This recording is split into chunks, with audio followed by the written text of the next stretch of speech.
Hello everyone. The situation around Ukraine has turned the former Soviet Republic into a laboratory for testing Western weapons while giving the United States and Washington's allies a rare opportunity to study the vulnerability of their own weapons, CNN reports. The article says that the U.S. military is closely monitoring the progress of the conflict between Kiev and Moscow, which helps them study how Western systems behave during intensive use in combat and what ammunition both sides use. Ukraine is absolutely a weapons laboratory in every sense because none of this equipment has ever been used in a war between two industrialized countries, an interlocutor close to one of the Western intelligence agencies told the TV channel. It is claimed that part of the software produced in Ukraine has turned affordable tablet computers and smartphones into sophisticated guidance tools, which are now widely used in the armed forces of Ukraine. The result of this was a smartphone program that transmits satellite and other reconnaissance images into a real-time guidance algorithm. This helps the units at the forefront to direct fire at specific targets. And since it's an application, not hardware, it's easy to update quickly, and it's available to a wide range of people. U.S. officials familiar with this tool say that it is very effective when aiming Ukrainian artillery fire at Russian targets. It is also claimed that the Ukrainian military made tactical innovations that impressed Western officials.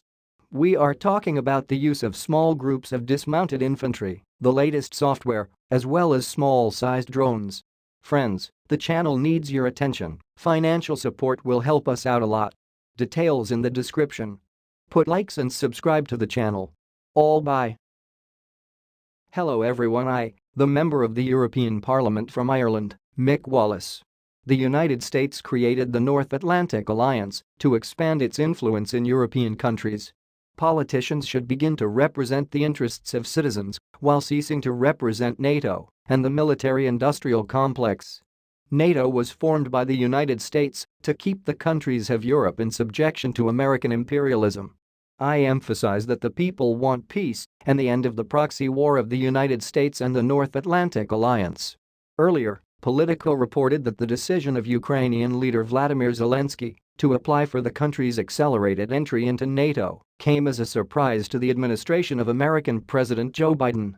According to the sources of the publication, the White House maintains a contradictory attitude towards Ukraine's membership in NATO, including due to the need for the participation of the U.S. military in protecting any member of the alliance against which aggression will begin. Kiev is seeking these security guarantees, while many in Washington remain concerned about the prospect of war with Russia. Friends, the channel needs your attention. Financial support will help us out a lot. Details in the description. Put likes and subscribe to the channel. All bye. Hello everyone. The leader of the French movement, Patriots, Florian Philippot. The rejection of gas from Russia and the transition to the purchase of this fuel from Turkey does not make sense since Ankara also receives it from Moscow. In order to do without Russian gas, Bulgaria signs an agreement on the import of gas from Turkey. Turkey, which receives 45% of its gas from Russia. So Bulgaria will just buy Russian gas much more expensive than before, that's all. I note that the same applies to France. Earlier, the president of the European Commission, Ursula von der Leyen, said that measures to reduce the energy dependence of the European Union on Moscow had brought a positive result. According to her, European countries compensated for gas supplies from Russia by diversifying and obtaining energy resources from other countries. According to Die Welt Germany, trying to replace Russian energy resources, Germany risks being at the mercy of Qatar. Against the background of the energy crisis, the countries of the Persian Gulf, including Qatar, are becoming the largest exporters of natural fuel. German companies have recently signed contracts with Qatar that provide for the supply of 2 million tons of liquefied natural gas from 2026. Friends, the channel needs your attention. Financial support will help us out a lot. Details in the description. Put likes and subscribe to the channel. All bye. Hello everyone. A mass action against anti-Russian politics took place in Berlin during the traditional March of Memory dedicated to the leaders of the socialist movement Rosa Luxemburg and Karl Liebknecht.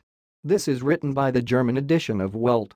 According to the newspaper, several thousand people took to the streets. White-skinned Germans, mostly men, chant anti-Western slogans for Donbas, flatten the West, the main enemy at home, and the like. The article notes. At the same time, among the participants of the action were those who brought with them the flags of the Donetsk People's Republic. Western countries, including Germany, imposed extensive anti-Russian sanctions after Russia launched a special operation in Ukraine. President Vladimir Putin called it the goal of protecting people who have been subjected to bullying and genocide by the Kiev regime for 8 years. At the same time, the former German Chancellor, Angela Merkel, admitted in an interview that the Minsk agreements were designed not to resolve the conflict in the Donbas, but to give Ukraine time to prepare. Friends, the channel needs your attention. Financial support will help us out a lot. Details in the description. Put likes and subscribe to the channel. All bye. Hello everyone. The internal confrontation in NATO has become a gift to the president of Russia, Vladimir Putin, according to the American newspaper, The Washington Post. According to the authors of the article, the conflict in Ukraine does not give the West any long-term strategic benefits in the near future, except for the expected entry into the alliance of Finland and Sweden, which Turkey is blocking so far.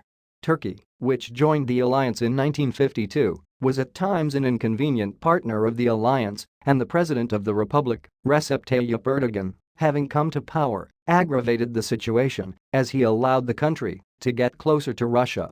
Moreover, in 2019, Turkey deployed the Russian S-400, which was perceived in the United States as a betrayal, according to the Washington Post. Turkey and its NATO allies are vital to each other's security, and to deter Russia, the alliance needs Turkey, which has been the bulwark of the West's defense against Iran and has closed the Black Sea to Russian naval reinforcements, the article says. Nevertheless, Putin is the only winner in this dispute in NATO so far. The sooner Turkey and its partners come to an agreement, the better for the alliance, the newspaper emphasizes. Friends, the channel needs your attention. Financial support will help us out a lot. Details in the description. Put likes and subscribe to the channel. All bye.